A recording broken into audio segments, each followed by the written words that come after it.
नमस्कार सर्वांना, श्री स्वामी समर्थ. तुम्हा सगळ्यांचं आपल्या चॅनलमध्ये खूप खूप मनापासून स्वागत आहे. आजचा दिवस तुम्हाला खूप छान आनंदाचा जाऊ दे हीच स्वामींची चरणी प्रार्थना करते आणि आजच्या व्हिडिओला सुरुवात करूया. तर आजच्या व्हिडिओमध्ये मी कोणतीही सेवा किंवा कोणताही उपाय नाही सांगणार आहे, तर तुमच्याच काही प्रश्नांची उत्तरं आजच्या व्हिडिओमध्ये आपण बघणार आहोत. खरं तर काही ताई म्हणत होत्या की ताई तुम्ही लाईव्ह या, म्हणजे आमच्या मनात जे काही आहे ते तुम्हाला डायरेक्ट विचारतात. कधी कधी काय होतं ना की म्हणजे काही कमेंट्सना रिप्लाय मला देता येत नाही, तर काही ताई म्हणल्या की तुम्ही लाईव्ह या, म्हणजे आम्हाला प्रश्न तुम्हाला डायरेक्ट विचारता येतील. तर कधी कधी असं होतं की माझ्याकडूनही रिप्लाय देता येत नाही, त्याच्यामुळे माफ करा.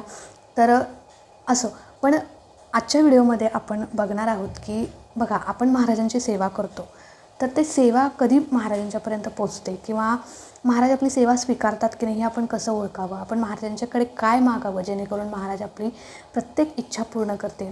बघा, आपण नेहमी प्रत्येकजण, आता तुम्ही नेहमी सगळ्यात पहिला मी सांगते की तुम्हाला स्वामींची सेवा करायला भीती वाटते का, तर ही पूर्णपणे डोक्यातून काढून टाका. एका ताईंची मला खरेच कमेंट आले की ताई मला स्वामींची सेवा करायला भीती वाटते. अहो का भ्यायचं, कशासाठी? खरं तर त्याला खूप नियम असतात, खूप अटी असतात. मग आपल्याकडून ते पूर्ण नाही झालं तर मग काय करायचं, आपल्याला दोष? अहो असं काहीही नाही. बघा, नियम अटी आपल्याला घालून दिलेले असतात कारण आपल्याला ती सेवा आपल्याकडून पूर्ण व्हावी म्हणून. कारण बघा, खरं तर काय होतं ना की संकल्पयुक्त सेवेमध्येच नियम अटी असतात. आणि ती नियम अटी का दिलेली असतात, तर मी नेहमी परत सांगते की ती सेवा पूर्ण व्हावी आणि त्या सेवेचं संपूर्ण फळ आपल्याला मिळावं म्हणून. कधी कधी काय होतं की म्हणजे ते असं महाराजांचे दोष लागतील म्हणून ते नियम अटी नसतात. आपली सेवा आपल्याकडून पूर्ण व्हावी, निर्विघ्नपणे पूर्ण व्हावी, आपलं मन त्यामध्ये लागावं किंवा व्यवस्थित आपली सेवा पूर्ण व्हावी, कोणताही आपल्याला दोष लागू नये, त्यासाठी ती नियम अटी असतात. म्हणून बघा, महाराजांची सेवा करायला काहीही घाबरायचं नाही. जे स्वतः महाराजांनी सांगितले की भिवू नकोस, मी तुझ्या पाठीशी आहे, आणि त्यांची सेवा करायला आपण का घाबरायचं? काहीही अजिबात घाबरायचं नाही. निस्वार्थी मनाने, निशंक मनाने महाराजांची सेवा करायची. कोणतंही दडपण मनात आणायचं नाही, नाहीतर ही सेवा केली मग तसं झालं असं झालं हे होणार नाही, काहीही मनात आणायचं नाही. आणि आपले महाराज काय लगेच आपल्याला शिक्षा करणार नाहीत की तू हे चुकलास ते चुकलास, काही नाही. एखादा नियम जर तुमच्याकडून चुकला तर काही होणार नाही. महाराज आपले सगळे समजून घेतात. तुम्ही सेवा मनापासून करताय हे महाराज आपले महाराज बघत असतात. तुम्ही सेवा किती मनापासून करताय, किंवा एखादी इच्छा नाही मला ते पाहिजेच आहे, मग म्हणून नाही मला ते मिळू दे आणि मग मी सेवा करणार, तर कधीही तुम्हाला काहीच महाराज देणार नाहीत, लक्षात घ्या. म्हणून सेवा आधी निस्वार्थीपणे करा. मग एखादा नियम चुकला तरी चालेल, एखादा नियम तुम्ही नाही पाळलात तरी चालेल, पण मनापासून सेवा करा, निस्वार्थी सेवा करा. तुम्हाला 100% नव्हे 101% महाराष्ट्राचं फळ देतील. महाराजांचं एकदा जरी तुम्ही तुमच्या तोंडामध्ये नाव आलं चुकून जरी, तरी त्याची महाराज परतफेड करतातच. आणि रोज जर तुम्हाला महाराजांची सेवा करणं शक्य नसेल तर फक्त दिवसभरातले 5 मिनटं तुम्ही महाराजांसाठी काढा. बघा, आपले महाराज नेहमी सांगतात की म्हणजे नेहमी त्यांनी सांगितलं की प्रपंच आधी नेटका कर आणि मग परमार्थ कर. पण म्हणजे प्रपंच करत असताना परमार्थाला सुद्धा आपण विसरू नये, लक्षात घ्या. कारण परमार्थ आहे म्हणूनच आपला प्रपंच नेटका आहे, लक्षात घ्या. आपल्याला आयुष्यात इतकं सुंदर सगळं मिळालेलं आहे, छान मुलं आहेत, संसार आहे, सगळं घरामध्ये सुख समाधान आहे. कशामुळं? तर अर्थात आपण जी सेवा करतो आहे गुरूंची, त्या सेवेमुळंच आणि आपल्या गुरूंच्या आशीर्वादामुळंच. तर तुम्ही भले आता तुम्हाला टाईम नसेल, खरं तर खूप इच्छा असते प्रत्येकाची, मला गुरुचरित्र पारायण करायचं आहे, मला स्वामीचरित्र पारायण करायचं आहे, पण वेळेअभावी कामाअभावी तुम्हाला जर जमत नसेल, काही हरकत नाही. रोजची नित्यसेवासुद्धा तुम्हाला जमत नसेल तर काय हरकत नाही. पण आपण ज्या अर्थी स्वामींना गुरु मानले ना, त्या अर्थी तुम्ही रोज महाराजांसाठी 5 मिनटं तरी काढायचेच आहेत. मग 24 तासातले जर 5 मिनटं तुम्हाला जमत नसतील तर मग काय अर्थ आहे तुमच्या जगण्याला, लक्षात घ्या. म्हणून आणि जर तुम्हाला सगळं महाराजांच्याकडनं हवं असतं, महाराज मला गाडी द्या, मला बंगला द्या, मला घर द्या, मला पैसा द्या, मला मुलं बाळ द्या, मला संतान होऊ दे, असं नोकरी द्या, विवाह होऊ दे, प्रत्येक गोष्ट आपण महाराजांच्याकडे हक्काने मागत असतो. आणि महाराजांना काय हवं असतो आपल्याकडे? महाराज आपल्याकडे कधी काय मागतात का की बाबा मला एवढे नारळ अर्पण कर, की मला एवढी मिठाई अर्पण कर, मला सोन्याचा ग्लास दे, चांदीचा मुकुट दे, असं महाराज कधी आपल्याला मागतात का हो? तर कधीच मागत नाहीत. कारण आपले महाराज ब्रह्मांडाचे नायक आहेत. त्यांना आपण देणारे कोण हो? आपणच त्यांच्याकडे आपण आपल्या इच्छा व्यक्त करत असतो आणि आपण कुणाकडे करणार, त्यांच्याकडेच करणार. पण आपल्याला जर आपल्या इच्छा आकांक्षा पूर्ण व्हाव्या असं वाटत असेल तर महाराजांना सुद्धा ती देण्यासाठी त्यांची आपण सेवा करणं गरजेचं आहे. त्यांच्यावरचा विश्वास, त्याच्यावरती पूर्णपणे विश्वास ठेवणं खूप महत्त्वाचं आहे. एखाद्या वेळेस काय होतं की म्हणजे लोकांना अशी सवय असते की देव बदलायचा, मी स्पष्टच बोलते, देव बदलतात लोक. म्हणजे ह्या देवाची प्रचिती नाही आली म्हणून तो देव निवडला, त्या देवाची प्रचिती आली नाही म्हणून तो देव निवडला, असं करतात. पण लक्षात घ्या, तुम्ही कुठल्याही देवाची सेवा केली तरी ती महाराजांच्यापर्यंतच पोहोचणार आहे. कारण आपले महाराज राजांचे राजा आहेत, ब्रह्मांडाचे नायक आहेत. अख्खं ब्रह्मांड ते एका बोटावरती फिरवतात. आणि कुठल्याही देवाची तुम्ही सेवा करा, भगवान शंकरांची करा, कालभैरवांची करा, महादेवांची करा, किंवा गणपतीची करा, किंवा दत्त महाराजांची करा, श्रीपाद वल्लभ महाराजांची करा, नृसिंह सरस्वती महाराज, कोणत्याही देवी देवतांची संत पुरुषांची सेवा तुम्ही करा, ती महाराजांच्यापर्यंतच पोहोचणार आहे. कारण महाराजांमध्ये सगळे देवी देवता सामावलेले आहेत. आणि नेहमी महाराज म्हणायचे की आपण महाराजांच्या काही लीलांचं पण म्हणजे बघतो आपण टी व्हीवरती वगैरे, की म्हणजे त्यात दाखवलेलं आहे की काही असे भक्त होते जे इतर देवी देवतांची सेवा करायचे आणि महाराजांना तुच्छ लेखायचे, महाराजांच्या दुस्वास करायचे. पण ती सेवा ज्यावेळी त्यांना प्रचिती यायची, त्या प्रचितीमधून त्यांना महाराजांचं दर्शन व्हायचं. लक्षात घ्या. म्हणून जरी तुम्ही प्रभू श्रीरामांची सेवा केली तरी ती महाराजांच्यापर्यंतच पोहोचणार आहे. म्हणून असं नाही करायचं की महाराजांची सेवा केला आहे आणि लगेच एखादी इच्छा पूर्ण नाही झाली म्हणून नाराज व्हायचं नाही. लक्षात घ्या. बघा, इच्छा पूर्ण व्हायला, आपल्या अपेक्षा पूर्ण व्हायला आपली कर्म जबाबदार असतात, आपले भोग जबाबदार असतात. म्हणून सेवा करत असताना मनापासून करा, कर्म चांगलं ठेवा. किंवा इकडे सेवा करताय आणि संध्याकाळी तिकडे कुठेतरी कुणाला तरी काहीतरी बोलताय, मग मांसाहार करताय किंवा वाईट कुणाला तरी बोलताय, हे कितपत योग्य आहे सांगा. जर इकडे सेवा इथं बसून पारायण करायचं आणि 1-2 तासांनी मांसाहार करायचा, तुम्हाला पारायणाचं फळ मिळेल का? 2 मिनिटं व्हिडिओ पॉज करा आणि विचार करा, तुम्हाला अजिबात पारायणाचं फळ मिळणार नाही. आणि ज्या अर्थी तुम्ही स्वामी सेवेकरी झाला त्या अर्थी तुम्ही कडकडीत मांसाहार वर्जच करायचा. लक्षात घ्या. जरी आता तो प्रत्येकाचा स्वभाव असतो, लगेच काय सवयी सुटत नाहीत. आणि मी पण असं सांगणार नाही की तुम्ही बंदच करा, असं कुठंच होत नाही की स्वामींची सेवा केली मग तुम्ही मांसाहार बंद करा, असं कुठं होणार पण नाही आणि होत पण नाही. कारण प्रत्येकाचा स्वभाव असतो. पण ज्या अर्थी तुम्ही स्वामींच्या सेवेत आलाय ना, त्या अर्थी ती गोष्टसुद्धा महाराज तुमच्याकडून लांब करतील. कधी तुमच्याकडून मांसाहार सुटला हे तुम्हालासुद्धा कळणार नाही, इतकी महाराजांच्या सेवेत ताकद आहे. जशी आपण सेवा करू तशी आपल्याला गोडी वाढत जाते. मी स्वतःच्या अनुभवावरून सांगते. म्हणजे मी मांसाहार करतच नाही, पण घरातल्यांच्या घरात जसं काही वातावरण आहे तसं त्यावरून मी सांगते. अनेकांचे अनुभव बघितलेले आहेत त्याच्यावरून मी सांगते. जे कट्टर खाणारे लोक आहेत ना, त्यांनीसुद्धा मांसाहार सोडलेला आहे किंवा तो सुटला आहे म्हणा, आपोआप सुटला आहे. इतकी ताकद महाराजांच्या सेवेमध्ये. म्हणून सेवा करत असताना निस्वार्थीपणे करा,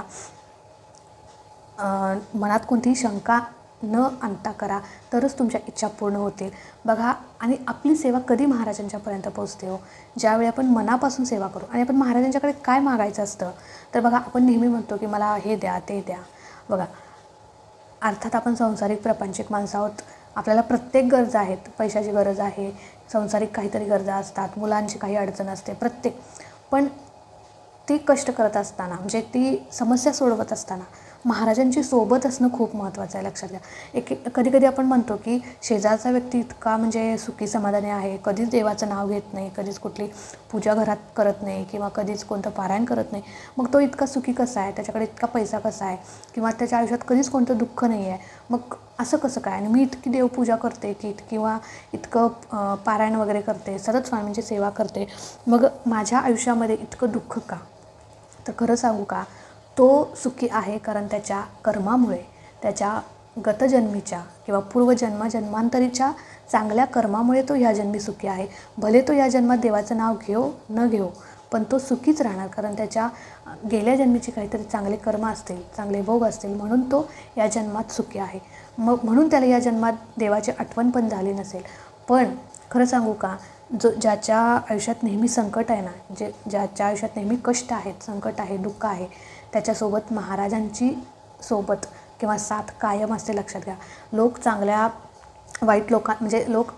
देव वाईट लोकांना भरभरून देत असतो.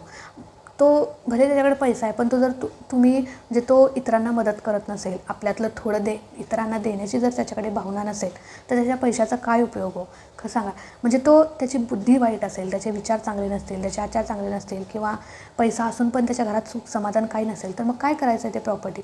पण तुम्ही गरीब असाल, तुमच्याकडे रोज आत्ता कमावलं तर आत्ता खायला मिळेल अशी जर तुमची कंडिशन असेल, पण तरी पण तुमच्या मनामध्ये चांगला विचार असेल, एखाद्याबद्दलची चांगली भावना असेल, बाबा मला माझ्या ताटात एक भाकरी आहे ना, त्याला भूक लागली, त्याला अर्धी भाकरी, असं जर तुमच्या मनामध्ये विचार असतील, तर महाराजांची सोबत तुमच्या कायम पाठीशी असणार, लक्षात घ्या. आणि तुमच्या आयुष्याचं सोनं झाल्याशिवाय राहणार नाही. भले तुमच्या आयुष्यात कष्ट आहे, दुःख आहे, मान्य आहे, पण एक दिवस असा येणार की ते कष्ट कधी संपतील, तो दुःखाचा काळ कधी गेला आहे आणि ते दुःख आहे असं आपल्याला जाणवत पण नाही. का जाणवत नाही? कारण महाराजांची सोबत आपल्या पाठीशी कायम असते. बघा, मी नेहमी म्हणते की स्वतःच्या इच्छेत जगण्यापेक्षा महाराजांच्या इच्छेत जगा. की बघा, वाईट लोकांना देव भरभरून देतो, पण त्यांची साथ कधी देत नाही. पण चांगल्या लोकांना दुःख देतो, कष्ट देतो, सगळं संकट देतो, पण त्यांची सोबत कधीही सोडत नाही. कायम त्या लोकांच्या पाठीशी देव असतो. आणि आपले महाराज तर नेहमी त्याच्या पाठीशी असतात. कारण संकट पण त्याच्याच आयुष्यात येतात, ज्याला ती सहन करण्याची ताकद असते, ती सोडवण्याची ताकद असते, त्याला सामोरं जाण्याची ज्याच्यात ताकद असते ना, त्याच्यासमोरच संकट येतात, लक्षात घ्या. म्हणून महाराजांच्या सेवेत सातत्य ठेवा, कधीही तुम्हाला अपयश येणार नाही. कितीही तुमची इच्छांचं म्हणजे अपेक्षाभंग झाला तरी लक्षात घ्या, आत्ता इच्छा पूर्ण झाली नाही ना, काही हरकत नाही. महाराजांना म्हणजे मी काय म्हटलं की स्वतःच्या इच्छेत जगण्यापेक्षा महाराजांच्या इच्छेत जगा. भले तुम्हाला एखादी गोष्ट आत्ता पाहिजे आहे, आपण काय करतो, 11 गुरुवार करतो, पारायण करतो, का तर मला ही गोष्ट पाहिजे आहे, पण ती गोष्ट तुमच्यासाठी योग्य आहे का नाही तुम्हाला माहिती आहे का? नाही माहीत. पण महाराजांना ती गोष्ट माहिती आहे. तुमचा भूतकाळ, भविष्यकाळ, वर्तमानकाळ सगळं महाराजांना माहिती आहे. भले आत्ता ती गोष्ट, ती इच्छा तुम्हाला जर चांगली वाटत असेल किंवा ती तुम्हाला पाहिजे असेल, पण येणाऱ्या पुढच्या काही काळामध्ये, येणाऱ्या पुढच्या काही दिवसांमध्ये जर ती तुमच्यासाठी घातक ठरत असेल, तुम्हाला जर ती एखाद्या संकटात नेत असेल, तर ती गोष्ट महाराज तुम्हाला कधीही देणार नाहीत. कारण महाराजांना माहिती आहे की ही गोष्ट त्याच्यासाठी घातक आहे. भलेही याच्यासाठी ही सेवा करू, पण मी यालाही देणार नाही, कारण पुढच्या काही येणाऱ्या महिन्यामध्ये ती गोष्ट त्याच्यासाठी घातक आहे. कारण महाराजांना माहिती आहे की याच्यासाठी काय चांगलं आहे, काय योग्य आहे, आणि जे योग्य आहे ना तेच महाराज आपल्याला देत असतात. भले वेळ हो, आपल्या इच्छा पूर्ण व्हायला वेळ होऊ दे, पण आपण एक डोक्यात ठेवायचं की वेळ होतोय ना, मग काहीतरी चांगलंच होणार. वेळ होतोय ना, म्हणजे भले तुम्हाला खूप सेवा करायला लागते, म्हणजे सेवा करूनही काही होत नसेल, तर तुम्ही लक्षात घ्या, महाराज तुमच्याकडून अधिक सेवा करून घेत आहेत, खूप सेवा करून घ्या. तुमच्यासारखा भाग्यवान कोण नाही, लक्षात घ्या. म्हणून जितकी सेवा करता येईल ना तितकी करा. एक ना एक दिवस तुमचा येतोच, आणि जितका विचार जेवढा आपण मागितलेला असतो ना त्याच्यापेक्षा जास्त आपल्याला महाराज देत असतात. म्हणून दुसऱ्यांसोबत कंपॅरिझन करण्यापेक्षा स्वतःकडे लक्ष द्या, स्वतःचे आचार विचार चांगले ठेवा. आपल्याबद्दल आपलं चांगलं झालं आहे ना, इतरांचं पण चांगलं होऊ दे अशी भावना मनात ठेवा. नाहीतर एक लोक असं असतात की इकडे पारायण करतात, सेवा करतात, आणि दुसऱ्या मिनिटाला त्याचं वाईट कसं होईल, त्याची प्रगती कशी थांबेल, किंवा मग त्याचं हे काम होणार नाही असं मी काय करू, असे प्रयत्न देखील करत असतात. म्हणजे दुसऱ्याचं वाईट कसं होईल हे चिंतत असतात, त्यासाठी प्रयत्न करत असतात. मग विचार करा, एका हाताने जर तुम्ही सेवा करत असाल आणि दुसऱ्या हातावरती म्हणजे दुसऱ्या ठिकाणी तुम्ही जर दुसऱ्याचं वाईट होऊ दे असं चिंतत असाल, कधीही तुमचं चांगलं होणार नाही. ज्यावेळी आपण एक बोट दुसऱ्याकडे दाखवतो त्यावेळी 4 बोटे आपल्याकडे असतात, लक्षात घ्या. म्हणून दुसऱ्यासाठी जर दगडा चिखलात फेकला तर चिखल आपल्या अंगावरती पहिला उडतो, लक्षात घ्या. म्हणून इतरांचं वाईट कधीही चिंतू नका, ही सगळ्यात महत्त्वाची गोष्ट आहे. महाराजांना सुद्धा ती मान्य नाही. तो दुसऱ्याचं चांगलं चिंतो, त्याच्यासोबत महाराज नेहमी असतात. म्हणून आपली सेवा करणं, महाराजांच्या सेवेत सातत्य ठेवणं, महाराजांच्यावर विश्वास ठेवणं, दुसरा काही करू दे, सेवा करो न करो त्याच्याकडे अजिबात लक्ष द्यायचं नाही. मग तो इतका सुखी कसा, सगळं असू दे ना, त्याची कर्म काहीतरी चांगलं असेल, गेल्या जन्मीचं पुण्य त्यानं काहीतरी कमावलं असेल, त्याच्या गाठीशी असेल, म्हणून त्याचं या जन्मामध्ये तो सुखी आहे. मग आमच्या आयुष्यात दुःख काय हो? तर बघा, मी तेच म्हणते की त्याने काहीतरी गेल्या जन्मी चांगलं काम केलं असेल, तुमचे गेल्या जन्मीचे काहीतरी भोग असतील, म्हणून तुम्हाला या जन्मामध्ये सेवा करायला लागते. आणि भोग त्याच वेळी संपतात ज्यावेळी आपण सेवा करतो.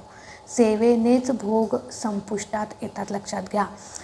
बघा, खरं तर आपल्याला वाटत असतं, मी माझ्या अनुभवात सांगते की मला वाटायचं की मला लवकर बाळ व्हावं, म्हणजे लग्न झाल्यानंतर 1 वर्ष 1.5 वर्षानंतर आपल्याला बाळाची चाहूल लागते, मला व्हावं मला असं. पण नाही झालं, महाराजांनी ते दिलं नाही. का तर माझा 4 वर्षांनी मला प्रेग्नन्सी राहिली. माझ्याकडून पहिला महाराजांनी सेवा करून घेतली, माझा भोगांचा काळ संपवला आणि मग मला महाराजांनी भरभरून दिलं आणि न मागता दिलं. खरंच सांगते, त्या सेवेचं फळ अगदी कोणतंही मला दवाखाना करायची गरज पडली नाही. त्या 4 वर्षात जे काही करू नये ते मी सगळं केलं. दवाखाने केले, महाराजांची उपासना तर मी इतकी केली, दिंडोरीला गेले, गुरुमाऊलींकडे सेवा घेतली आणि सगळं करता करविताना महाराज आहे. आणि ज्या अर्थी तुम्ही सेवेत आलाय ना, तुम्ही सेवा करताय ना, तुम्ही महाराजांचं नामस्मरण जरी तुमच्या तोंडात आलं, श्री स्वामी समर्थ, तरी ती महाराजांचीच इच्छा आहे. लक्षात घ्या, कुठेतरी पुढे येणारं संकट महाराजांना दिसतंय म्हणून तुमच्याकडून ती सेवा महाराज करवून घेत आहेत. आणि गतजन्मीचं किंवा गेल्या जन्मीचं काहीतरी चांगलं कर्म म्हणून या जन्मी आपण महाराजांच्या सेवेत असतो. लक्षात घ्या, सेवेत आहे. भले तो सुखी आहे, पण तो महाराजांच्या सेवेत आहे का? नाही. त्याच्यामुळे आणि महाराजांची सोबत पण त्याच्या पाठीशी कधी असणार नाही. तुमच्या आयुष्यात दुःख आहे, कष्ट असू दे, पण महाराजांची सोबत पण तुमच्या पाठीशी कायम आहे. आणि दुःख, कष्ट, संकट ज्यावेळी येतं ते आपल्याला जाणवत पण नाही, का तर महाराज पदोपदी आपल्याला त्यातून बाहेर काढत असतात. एकोपाठोपाठ येतं संकट आपल्यावर, पण त्यातून बाहेर पण आपण निघतो. त्यातच अडकतो का? अजिबात नाही. कारण महाराज आपल्या पाठीशी आहेत. भिवू नकोस, मी तुझ्या पाठीशी आहे. म्हणजे आपल्या महाराज पाठीशी नेहमी असतात. फक्त आपण काय करायचं? त्यांची सेवा करायची, निस्वार्थी सेवा करायची. मनात कोणतीही शंका आणायची नाही, महाराज मला इतकी सेवा करते, मग मला का तुम्ही दुःख देताय, असं सुद्धा म्हणायचं नाही. कारण महाराज आपली परीक्षा घेत असतात. लक्षात घ्या. आणि महाराज बघत असतात की हा याच्या सेवेमध्ये किती सातत्य ठेवतो किंवा याचा विश्वास आहे की नाही. महाराजांना फक्त आपल्याकडून विश्वास, निस्वार्थी सेवा, भक्ती एवढंच पाहिजे. महाराजांना तुमचं पेढे, मिठाई, दागिने किंवा शाल किंवा नारळ, मुकुट, चांदी, सोनं काहीही नको आहे. फक्त तुम्हाला तुमची महाराजांना निस्वार्थी सेवा, भक्ती, विश्वास एवढंच महाराजांना पाहिजे. आणि तेच आपण करायचं, बाकी काहीही करायचं नाही. एवढं जर तुम्ही कराल आणि महाराजांसाठी 5 मिनटं तुम्ही द्याल ना दिवसभरातले, काही नाही. बघा, तुम्हाला नित्यसेवा करायला जमत नाही ना, रोज 3 अध्याय तुम्हाला वाचायला जमत नाहीत ना, ठीक आहे, काही हरकत नाही. पण आपण एक डोक्यात ठेवायचं की 24 तासातले 5 मिनटं मी जगाच्या पाठीवर कितीही मला काम असो, पण मी 24 तासातले 5 मिनटं महाराजांसाठी काढणारच. खरं तर ते महाराजांसाठी नसतात, आपल्यासाठी असतात. गुरु आणि शिष्याला जवळ आणणारे ते 5 मिनटं आहेत. लक्षात घ्या. आणि काय करायचं की भले तुम्ही 12 वाजता, रात्री 12 वाजता सेवा करा, 12 वाजता महाराजांच्या समोर बसा, पण तिथे बसल्यानंतर, देवघरापुढे बसल्यानंतर कोणताच विचार मनात आणायचा नाही. माझा प्रपंच, संसार, मुलं बाळं, पैसा, आर्थिक टंचाई, कर्ज, मग हे डोक्यात ते डोक्यात, कुठलंच टेन्शन मनात आणायचं नाही. सगळं गेलं उडत. फक्त आत्ता मी आणि माझे महाराज एवढंच आपण डोक्यात ठेवायचं. त्या 5 मिनटाने ना तुमच्या आयुष्याचं सोनं होईल. लक्षात घ्या. त्या 5 मिनटाने फक्त इथे बसायचं, महाराजांच्या डोळ्यात डोळे घालायचे, महाराजांच्याकडे बघायचं, कोणताही विचार मनात आणायचा नाही. आणि जरी विचार मनात येत असतील तर त्याच्याशी अजिबात गप्पा मारायच्या नाहीत. छानपैकी जर तुम्हाला संध्याकाळी दिवे लागणीला जर हे जमलं तर अतिशय उत्तम. दिवे लागलीना छान आपलं दिवा लावायचा, अगरबत्ती लावायची, मस्त घरातलं वातावरण प्रसन्न असतं. माता लक्ष्मीचं आगमन त्यावेळी घरात होत असतं. आणि त्यावेळी जर तुम्ही 5 मिनटं महाराजांचं नामस्मरण कराल, श्री स्वामी समर्थ, श्री स्वामी समर्थ असं तुम्हाला तरी ऐकू येईल, अशा प्रकारे 5 मिनटं तुम्ही महाराजांच्या सोबत घालवा. बघा, तुमचं टेन्शन, दिवसभराचा थकवा किंवा बाकीचं अजून काही तुम्हाला एखादी गोष्ट विचार मनात वाईट विचार येत असतील, ते सगळं निघून जातं. फ्रेश फील कराल तुम्ही आणि एक पॉझिटिव्ह एनर्जी तुमच्यामध्ये येईल. लक्षात घ्या. सतत विचार येतात ना निगेटिव्ह, किंवा बाहेरून आपण कुठेतरी काहीतरी बघितलेलं असतो, वाईट बघितलेलं असतो, वाईट विचार आपल्या मनामध्ये येत असतात, सतत एक टेन्शन असतं, ते सगळं निघून जाईल. एक थोड्या वेळाकरता तुमचं मन फ्रेश होईल. लक्षात घ्या. म्हणून दिवसभरातले 5 मिनटं तुम्ही इथे येऊन बघा. तुम्ही रोज करून बघा. जर तुम्ही करत नसाल ना, तर परत मी कळकळीने सांगते, 5 मिनटं महाराजांच्या सोबत घालवा. खरंच सांगते, खूप खूप खूप सुखी व्हाल तुम्ही. तर अशा प्रकारे आपण महाराजांची सेवा करायची असते, फक्त निस्वार्थी भावनेने करायची असते. मला आज सेवा उपाय काही सांगायचं नव्हतं, फक्त एवढंच तुमच्याशी बोलायचं होतं. आणि महाराजांच्याकडे मागत असताना आपण कधीही मला हे द्या, गाडी, बंगला असं काही मागायचं नाही. महाराजांच्याकडे आपण फक्त एकच मागणं मागायचं की महाराज तुमची सेवा करण्याची ताकद द्या, कष्ट करण्याची ताकद द्या, चांगले दुसऱ्यांना मदत करता येईल असे मला हात द्या, तुमच्या केंद्रापर्यंत तुमच्या मठापर्यंत धावत येईल अशी पायामध्ये शक्ती द्या, ताकद द्या. रोज केंद्रात रोज नाही जमलं तरी आठवड्यातून एकदा तरी केंद्रात मला यायचं आहे त्याची बुद्धी द्या. दुसऱ्यांचं चांगलं करण्याची मला बुद्धी द्या. दुसऱ्यांना म्हणजे म्हणतो ना की आपल्या ताटातली अर्धी भाकरी मी दुसऱ्यांना देईन इतपत तरी मला कष्ट करण्याची ताकद द्या. मी कष्ट करायला तयार आहे, मी नाही म्हणत नाही, पण त्या कष्टाची चीज होऊ दे, मेहनतीची चीज होऊ दे. आणि सगळ्यात महत्त्वाचं म्हणजे तुमचा आशीर्वाद माझ्या पाठीशी असू दे, तुमची सेवेत सातत्य राहू दे आणि तुमच्यापासून मला अजिबात लांब करू नका. मला तुमच्या सेवेत अखंड राहायचं आहे. जोपर्यंत श्वासात श्वास आहे तोपर्यंत मला तुमच्यासोबत राहायचं आहे आणि ती बुद्धी मला द्या. मला वाईट दुर्बुद्धी देऊ नका असं आपण महाराजांना मागायचं. आणि ज्यावेळी आपण अशा प्रकारे काही महाराजांच्या पुढे मागू, नक्कीच आपल्याला प्रत्येक इच्छा आपली पूर्ण होते. अपेक्षेपेक्षा जास्तच आपल्याला मिळतं, लक्षात घ्या. आणि म्हणतो ना की शेवटच्या क्षणी महाराज चमत्कार करतातच. म्हणून रोज नाही ना जमलं तर आठवड्यातून एकदा तरी महाराजांच्या आरतीला जा केंद्रात. काही नाही जमलं तरी 5 मिनटं महाराजांच्या समोर बसा, त्यांच्यासोबत वेळ घालवा, त्यांचं नामस्मरण करा. आयुष्य सुखी होईल, यात काही शंका नाही. तर चला, आजचा व्हिडिओ इथेच एंड करते. खूप मोठा व्हिडिओ झाला. तर आवडला असेल तर नक्कीच लाईक करा, शेअर करा. चॅनलवरती नवीन असाल तर चॅनलला सबस्क्राईब नक्की करा. भेटूया अशाच एका नवीन व्हिडिओसोबत, नवीन सेवेसोबत. तोपर्यंत खुश राहा, आनंदी राहा आणि सगळ्यात महत्त्वाचं स्वामींची सेवा करत राहा. श्री स्वामी समर्थ.